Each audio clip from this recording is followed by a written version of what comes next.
करण्यात येणाऱ्या बाजार फी बाबत विचारविनिमय करून निर्णय घेतला. मॅडम, याच्यामध्ये ना तुमचा जो विषय आहे शहरातील फेरीवाल्यांच्या बायोमेट्रिक नोंदणीचा कर वसुली पद्धत लागू करण्याबाबतचा प्रस्ताव आगामी महासभेच्या विषय पत्रिकेत समाविष्ट करण्यात आला. त्या विषयावर पण इकडे चर्चा होतो. ठीक आहे सर. बोलायला परवानगी दिल्याबद्दल आज मी एका अत्यंत महत्त्वाच्या विषयावर माझ्या फेरीवाल्या बांधवांसाठी सन्मानासाठी आणि वसई विरारच्या आर्थिक हितासाठी ठाम पाहिजे आहे. आपल्या शहरात आजही फेरीवाल्यांकडून होणारे अनधिकृत वसुली ही एक ओपन सिक्रेट समस्या आहे. कंत्राटदारांची मनमानी आणि व्यापाराचा होणारा आर्थिक शोषण आणि अधिक काळ सहन करू शकत नाही. ही केवळ कराची समस्या नाही तर गरिबांच्या हक्काची कमाईची समस्या आहे. यावर माझा डिजिटल सोल्युशन प्रस्ताव असा आहे की कंत्राटदारांच्या मक्तेदारीची संपून रोख वसुली बंद करून प्रत्येक फेरीवाल्याला डिजिटल QR कोड द्यावा, जेणेकरून पैसे थेट महानगरपालिकेच्या तिजोरीत जमा होतील. अनियंत्रित वसुलीचा लगाम, बायोमेट्रिक नोंदणी आणि निश्चित कर स्लॅब लागू करावा. यामुळे कोणतीही मनमानी चालणार नाही आणि व्यापाऱ्यांना त्यांचा हक्काचा न्याय मिळेल. पारदर्शक वसुली, डिजिटल प्रणालीमुळे महापालिकेला उत्पन्न गळती थांबेल आणि उत्पन्नात थेट वाढ होईल. महापौर महोदय, आपण स्मार्ट सिटीकडे वळत आहोत, पण आपली वसुली पद्धत जुनाट का? या प्रस्तावामुळे महानगरपालिकेच्या पारदर्शक कारभारात दिसेल आणि माझ्या फेरीवाल्या बांधवांना सन्मान मिळेल. ही माझी नम्र विनंती. थँक्यू. महापौर महोदय, सुधारित अर्थसंकल्पाने 2026-27 महासभेमध्ये मी ही सूचना दिली होती की महानगरपालिका क्षेत्रामध्ये फेरीवाल्यांसाठी वसुली ठेकेदार नेमताना फेरीवालेकडून स्कॅनरद्वारे वसुली करते. वसुलीमध्ये पारदर्शकता वाढते. प्रत्येक व्यवहाराची डिजिटल नोंद तयार होते. वेळ व मनुष्यबळ वाचते. हॉकर्स आणि महानगरपालिका दोघांसाठी सुरक्षित व सोपी पेमेंट व्यवस्था उपलब्ध होते. परवानगीने बोलतो. आपल्या क्षेत्रात आमच्या माहितीप्रमाणे जे आपले मंजूर बाजार आहेत तसे आपल्या 3 प्रभागामध्ये फक्त एक चंदनसाचा बाजार आहे. पण चंदनसाचा बाजार सोडला तर बाजार आणि फेरीवाली याच्यामध्ये कॅल्क्युलेशन आहे. आता वसुली आपली सगळी आपल्या फुलपाडा स्टेशन परिसरात सगळ्या परिसरात होते. त्यांच्याकडनं वसुली केली जाते आणि बाजाराचे पैसे घेतले जातात. माझ्या माहितीप्रमाणे ज्यांनी जेव्हा आपलं मला वाटतं ते 2014ला किती साली आपलं 17ला ना 2017ला हे सगळं सर्वे झालेला होता. आपल्या उपायुक्तांच्या माध्यमातून सर्वे झालं. तर परत एकदा सर्वे करून आपल्याला जेवढे आहेत म्हणजे माझ्या माहितीप्रमाणे आपल्या वसई विरार शहर महानगरातील जेवढे पण फेरीवाले आहेत किंवा बाजार आहे, बाजार वेगळे आहेत आणि फेरीवाले वेगळे आहेत. त्याच्यामुळे वसुली ही फेरीवाल्यांच्याकडनं होते की नाही होते ते माहित नाही. पण काही ठिकाणी वसुली होते आणि बाजारात फक्त कॅल्क्युलेशन केलं जातं. आपण ते बाजार दर्शवलेले आहेत. मला वाटतं 29 30 किती आपले होते 25 बाजार जे होते त्याच्या व्यतिरिक्त पण वसुली केली जाते. त्याच्यावर हे करायला पाहिजे. आणि परत एकदा पूर्ण सर्वे केला त्यात आपले फेरीवाले पण वाढले जातील आणि आपलं बजेट पण वाढलं जाईल. आणि आपल्याला माझ्या माहिती 14 करोड रुपये आपल्याला मिळतात दरवर्षाची. ते 14चे जास्तीत जास्त होतील एवढं सूचना करतो.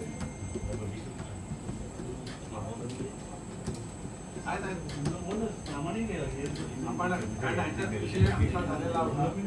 आपण सर्वे करत असताना 25 बाजार धरले. समजा गोळींचा बाजार धरला तर म्हटलं मी तेच विचारलेलं का असा एक रस्ता दाखवा जिकडे फेरीवाला नाही आणि त्याच्याकडनं आपण पैसे घेत नाही. मग आपण त्याच्याकडनं पैसे घेतो म्हणजे तो अतिरिक्त भरतो का त्यांनी टेंडर घ्यायचं म्हणून घेतलं, सगळी वसुली बघून घेतलं. मे नाही दोन्ही गोष्टी असतील. त्याच्यावर आपण वेगळं सोल्युशन काढू. काय करायचं चर्चा करून महापौरांच्या परवानगी बाजार फी घेतात ठीक आहे, पण होळीचं जे मच्छी मार्केट आहे भाजी मार्केट त्याची एवढी अवस्था खराब झाली आहे की अक्षरशः थोडासा तरी पाऊस पहिल्या पाऊस पडत आपण बाजाराला म्हणजे सरकायला तर जे स्थानिक आदिवासी लोक आहेत ते वर्षापासून तिथे बाजार देतात. तर त्यांचं म्हणणं असं आहे की काहीतरी दुरुस्ती करण्यात येईल. अभी भी गिर सकता है. बांधकाम विभागाकडनं जे जे काही करायचं आहे तुम्ही दाखवून घ्या. नवीन इमारत काय करायची, शेड करायची, पावसाळ्यात झड मारत असेल तर त्याला आपल्याला काय करता येत असेल तर आपण ते बघून घेऊ. होणार नाही. सोमन नाही.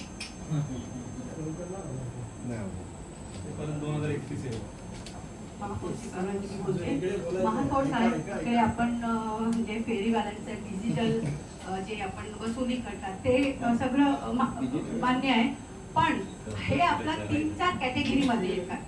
आपले फेरीवाले वेगळे असतात, स्थानिक ते तिकडे हॉकर्स असतात ते वेगळे असतात. आणि ते एक कॅटेगरी असे असते की जे आदिवासी गावावरून आपले छोटे छोटे टोपलं होते सगळं सामान, शेतकरी आणि आदिवासी, आणि ते फक्त 2 किंवा 3 तासच तिकडे बसतात. कारण की ते पालघर जवार वगैरे ते गावावरून येतात आणि 2 तास बसतात. ते काय छोटं मोठं त्यांचं आहे उद्योग, म्हणजे जे पण ते फळं भाजी आणतात त्यांच्याकडे आपण काय वेगळं कॅटेगरी निवडली आहे का? आणि दुसरा एक विषय, प्रायव्हेट जागावर जे बाजार भरतो तिकडे बाजार भरता प्रायव्हेट, ते लोक पैसे प्रायव्हेट वाले ज्यांची जागा आहे ते पैसे घेतात आणि तिकडची साफसफाई म्हणजे रात्री जेव्हा बाजार संपतो तिकडची तुम्ही बघितलं तर भाजी, मच्छी, सुकी मच्छी सगळं म्हणजे पूर्ण कारोबार ते आपलं कर्मचारीने जाऊन तिकडे साफसफाई करायची. मग असा टाइमला करायलाच नाही पाहिजे आपल्या कर्मचाऱ्यांनी. हो सर, पण खाजगी आपण स्वच्छता जे ठेका दिलेला आहे तो आपण कोणाला दिलेला आहे, रोड काढणं, गटार साफ करणं, दिलेला कचरा उचलून नेणं, आणि खाजगी जागेवर जाऊन झाडू मारणं किंवा कचरा उचलणं हे कुठेही नाही. ठीक आहे ना, आपण बोलतो, आपण सांगतो, फोटो दाखवतो, दम देतो, हा कचरा उचल, तो कचरा उचल, पण तसा नाही. त्यामुळे बाजाराचा कचरा त्यांनी जाऊन उचलायची गरज नाही. तो तिकडे कचरा करत असेल आणि सार्वजनिक उपद्रव होत असेल तर आपल्या लोकांनी त्याच्यावर ऍक्शन घ्यायची. पण तिकडे जे कचरा असतो आता ते उचलायचं गरजेचंच आहे, कारण की तो आपण कुठेतरी आपलं स्वच्छ भारत अभियान त्याच्यात तो मॅपिंग मध्ये तो तिकडे कचरा आणि चिखल दिसला तरी पण आपला एवढा आपण प्रयत्न करून स्वच्छ भारत अभियान आणि आपणच तिकडे कुठेतरी आपली कमतरता असते. मग तिकडे माझा स्वच्छता चार्ज आपण घ्यायचा, पण स्वच्छ करून द्यायचं, पण चार्ज घ्यायचा.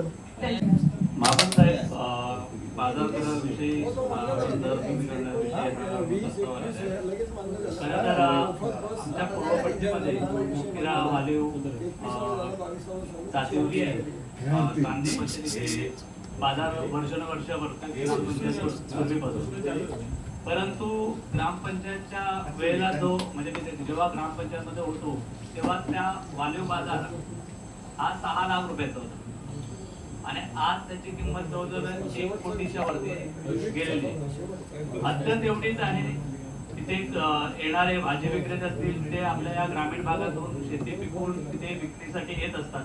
तसंच सन्मान्य सदस्यांनीही सांगितलं त्यावेळेला 1-2 तासासाठी बसतात. कधी सण असेल, दिवाळी असेल, दसरा असेल तेव्हा बसतात.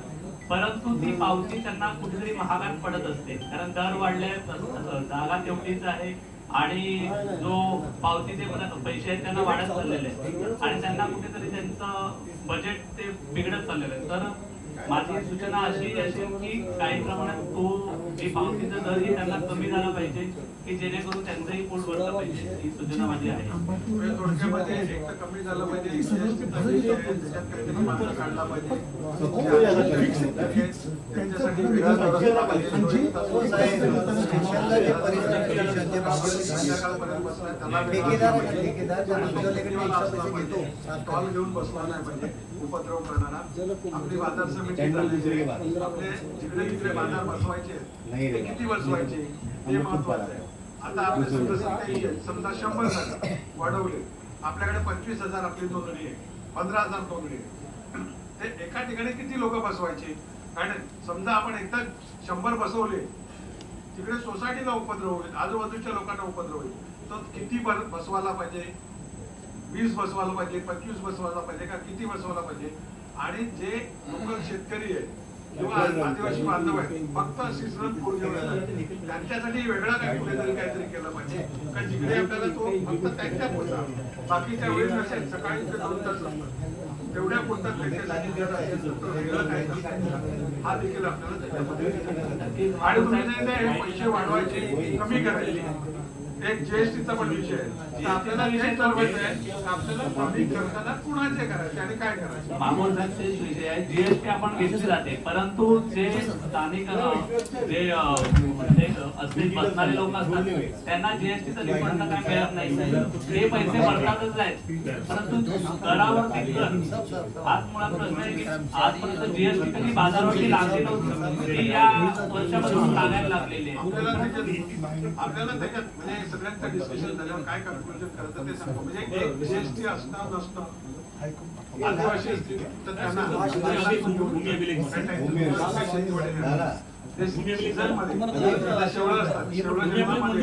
लावाला कोण जातात माशीच्या वस्तू घेऊन बऱ्याच ठिकाणी आपल्या लोकांनी सांगितलं 5-5 रुपये असं पण आपण आता काही ठिकाणी 80 रुपये बोलतात, पण रील मध्ये आपण बघतो तर 30 रुपये बोलतो. तर 30 रुपये माझ्याकडनं घेतो. महिन्याचे माझ्याकडे कंप्लेंट आली तर साहेब पूर्वी 800 रुपये महिन्याचे घ्यायचे, आता 1200 रुपये घेतात. लक्षात आलं का? म्हणजे अजून कमी आहे. मग ह्याच्यामध्ये बाबा ठेकेदाराने कोणाला तरी एरिया वाटून दिलेली आहे का? त्याच्यामुळे तो काय करायचं ते कर. आता तुम्ही सांगितलं का बाबा 6 लाख होता 1 कोटी झालेला आहे. ह्याच्यावर अजून काय काय करता येईल आपण नंतर चर्चा करू, त्याच्यात फायनल डिसिजन काय ते करतो. तर तुमच्या इकडूनचा जो आहे त्याचा तुम्ही विचार करा, कारण शेवटी आपल्याला उत्पन्न नकोय. बाजार करात 1 रुपया मिळाला नाही तरी चालेल, पण ते फेरीवाले हटले पाहिजे. फेरीवाले हटलेच पाहिजे. उत्पन्न नको, त्याच्यात आपल्याला अजिबात उत्पन्न नको. समजा कोणाच्या रोजीरोटीसाठी करत असेल, त्यांच्यासाठी असेल तर आपल्याला सहानुभूतीपूर्वक विचार करू, पण त्याचा अर्थ असा नाही की त्या कॉन्ट्रॅक्टरच्या भल्यासाठी आणि आपण दरवर्षी आपल्याला एक चुकते काय दरवर्षी 10% म्हणजे 10% आणि तो कॉन्ट्रॅक्टरची माणसं ते फेरीवाले बसवतात, त्यांच्याकडनं पैसे येतात आणि आपल्याला पण काही लोकांना माहिती आहे कोण कसे पैसे घेतात. बरोबर. त्याच्यासाठी आपल्याला हद्द निश्चिती करणे गरजेचं आहे. आणि आमच्या वालेवमध्ये जो मच्छी मार्केट आहे, माणिकपूरला पण तीच परिस्थिती आहे. मच्छी मार्केटचं जुना आहे, त्याच्यामुळे त्याची कॅपॅसिटी संख्या कमी झालेली आहे. त्याच्यामुळे ते मच्छीवाले पण येऊन रोडवर लगावी बसतात आणि मग महानगरपालिकेने कारवाई भाजीपाला जमा केला जातो, आर्थिक नुकसान होतो. त्याच्यामध्ये किंवा त्याला मार्केट म्हणून आपली समिती स्थापन झालेली आहे. आपल्याला कुठे कुठे बाजार बसवायचे त्याच्यात आपल्याला पण विचार करायला लागेल त्याच्यामध्ये. कारण कसं आहे की शेवटी म्हणून बघा 100% आपण विचार केला तर शेवटी बसायला जागा पाहिजे. म्हणून आपण काय सांगतो, तुम्ही रोड रस्त्यावर बसू नका, फुटपाथवर बसू नका, खाजगी जागेमध्ये बसा.